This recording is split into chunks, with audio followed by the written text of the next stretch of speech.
Hey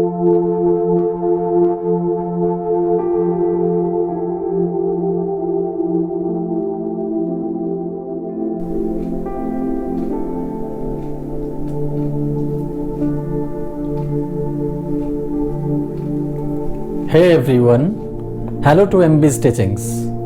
Today's video is based on modals. Modal is adjective and it is derived from mood, M-O-O-D, mood, মনের ভাব. Modal verbs are used to express ability, সামর্থ্য, possibility, সম্ভাবনা, probability, সম্ভাব্যতা, obligation, উচিত অর্থে, আর ঔচিত্য, আর free to do, স্বাধীনভাবে কিছু করা বোঝাতে। আগের ভিডিওতে একেবারে ভার্বের শুরুর দিকটা বলা হয়েছে, ভার্ব কাকে বলে, ভার্বের যে দুটো ভাগ সেটা বলা হয়েছে, এবং প্রথমে অক্সিলারি ভার্ব সম্পর্কে আলোচনা করেছি।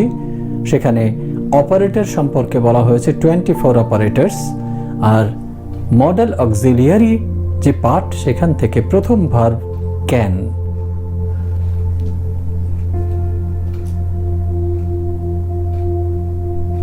Use of can.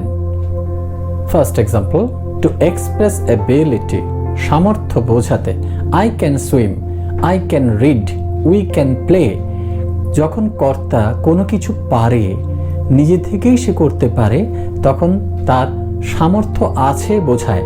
তাই কারো সামর্থ্য আছে বোঝাতে to express ability আমরা প্রকাশ করি, এবং সেক্ষেত্রে আমরা ক্যানের ব্যবহার এভাবে করে থাকি, I can swim.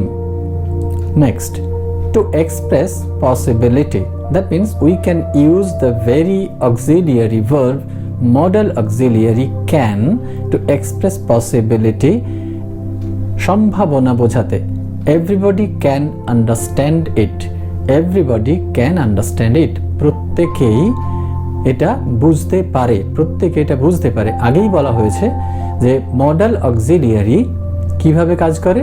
Modal auxiliary helping verb হিসেবে কাজ করে, অর্থাৎ মেইন ভার্বের আগে বসে। Number 3, to express certainty. To express certainty নিশ্চয়তা বোঝাতে, ডেফিনিট করে কিছু বলা বোঝাতে। It can never be untrue. It can never be untrue, এটা মিথ্যে হতে পারে না, অসত্য হতে পারে না। এটা কখনোই, নেভার যেহেতু রয়েছে, এটা কখনোই মিথ্যে বা অসত্য হতে পারে না। Next, we use can to give permission. Permission এখানে আর এর উচ্চারণ হয় না, সেই জন্য আমি বললাম টু গিভ পারমিশন, অনুমতি দিতে। Example, you can leave now.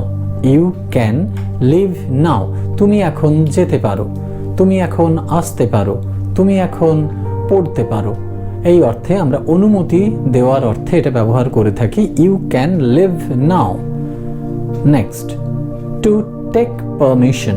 Two take permission অনুমতি নিতে, অনুমতি দিতে, অনুমতি নিতে। Can I borrow your book? Can I borrow your book? আমি কি তোমার বইটি নিতে পারি বা ধার নিতে পারি? তুমি কি আমাকে বইটি দিতে পারো? Can I borrow your book? To make request. Next example, to make request অনুরোধ করতে।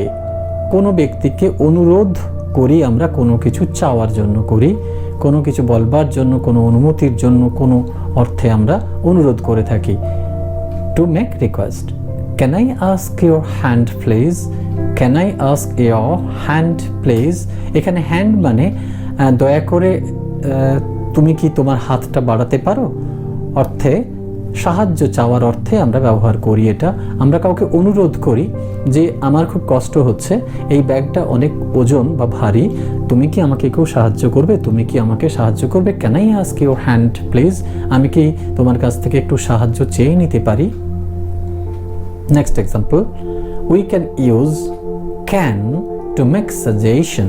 টু মেক সাজেশন প্রস্তাব দিতে। Example, can I take another opinion?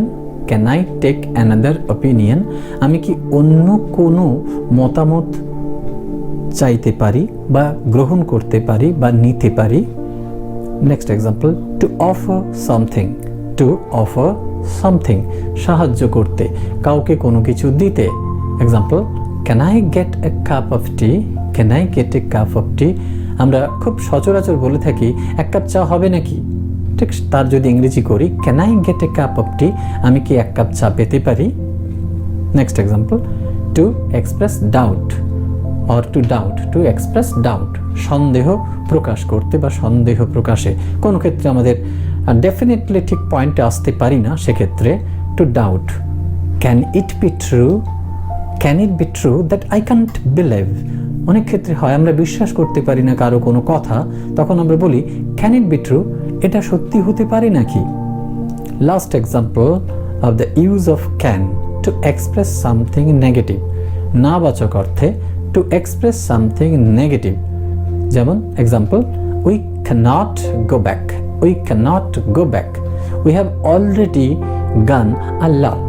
That means we have already crossed a certain distance. It is impossible for us to go back. সেক্ষেত্রে আমরা ব্যবহার করে থাকি we cannot go back, আমরা ফিরতে পারি না। এবার মজাটা দেখো, to express ability, ability A, possibility P, okay, certainty C, অনুমতির permission, permission এর P, next is request, requested R, suggestion এর S, okay, and offer something, offer এর O, and doubted D, and last of all negative। অর্থাৎ প্রত্যেকটা important ওয়ার্ডের first letter নিয়ে একটা abbreviated form বানিয়েছি, যেটা রিমেম্বার করতে it is very very helpful for the learners. It is a short rule to remember the table APCP PRSODN. It is very easy for each and everyone to understand. Thank you very much. Practice more and more.